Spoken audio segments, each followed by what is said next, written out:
વર્ષ 2025 જતા જતા પણ ખેડૂતોને રડાવ્યા। સૌરાષ્ટ્રમાં ભર શિયાળે ત્રાટક્યું માવઠું, જાણે ચોમાસું બેઠું હોય તેવો માહોલ। એક તરફ ઉત્તર ભારતમાં બરફ વર્ષા થઈ રહી છે। હિમવર્ષાના પગલે નવા વર્ષની ઉજવણી કરવા પહોંચેલા પ્રવાસીઓની ખુશી બેવડાઈ ગઈ છે। કુપવાડા, ગુલમર્ગ, કર્ણાહાણ, કેરણ, મચ્છલ સહિતના વિસ્તારમાં બરફની ચાદર પથરાઈ ગઈ છે।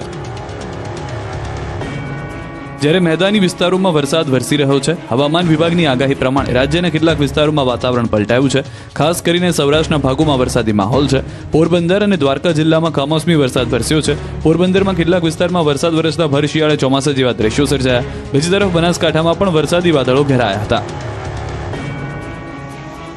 અત્યાર સુધી કડકડતી ઠંડી પડી રહી હતી, ધુમ્મસની ચાદર પથરાઈ રહી હતી। ત્યાં ભર શિયાળે માવઠું ત્રાટક્યું। કમોસમી આફતના દ્રશ્યો પોરબંદરના છે।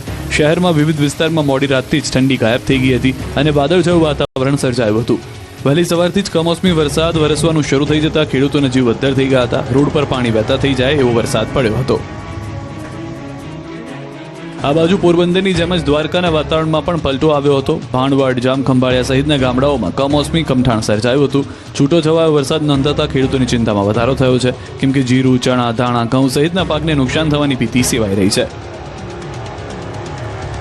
બનાસકાંઠામાં ભર શિયાળે કાળા ડિબાંગ વાદળો ઘેરાયા। બનાસકાંઠા અને આસપાસના વિસ્તારમાં વાદળછાયું વાતાવરણ સર્જાતા ખેડૂતો ચિંતિત બન્યા હતા।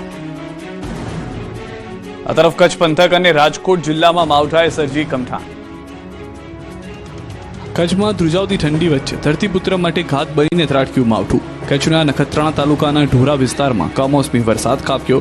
વહેલી સવારથી વાદળો ઘેરાયા। બપોર થતા ઢોરા અને આસપાસના વિસ્તારમાં કમોસમી વરસાદ કહેર બનીને વરસી પડ્યો, જેથી ખેડૂતોની ચિંતામાં વધારો થયો।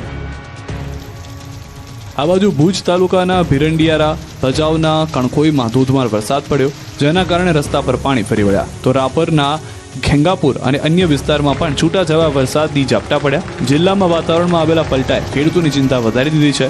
માવઠાથી શિયાળુ પાકને નુકસાનીની ભીતિ છે। આ બાજુ રાજકોટમાં ખેડૂતોને રાડ પડાવવા પહોંચી ગયું માવઠું। રાજકોટના પડધરી, જીવાપર, વિસામણ, પીઠડિયા, ખાખરા, જીલરિયા, ડાંગરા, ફતેપર સહિતના ગ્રામ્ય વિસ્તારોમાં કમોસમી વરસાદ ખાબક્યો હતો। ભર શિયાળે જાણે ચોમાસું બેઠું હોય તેવો વરસાદ પડતા રોડ અને ખેતરો પાણી થઈ ગયા। ખેડૂતોની કડકડતી ઠંડીમાં મહેનત પર પાણી ફરી વળ્યું હતું। જીરું, ઘઉં સહિતના પાક પર પાણી પડતા ખેડૂતોને રડવાનો વારો આવ્યો છે।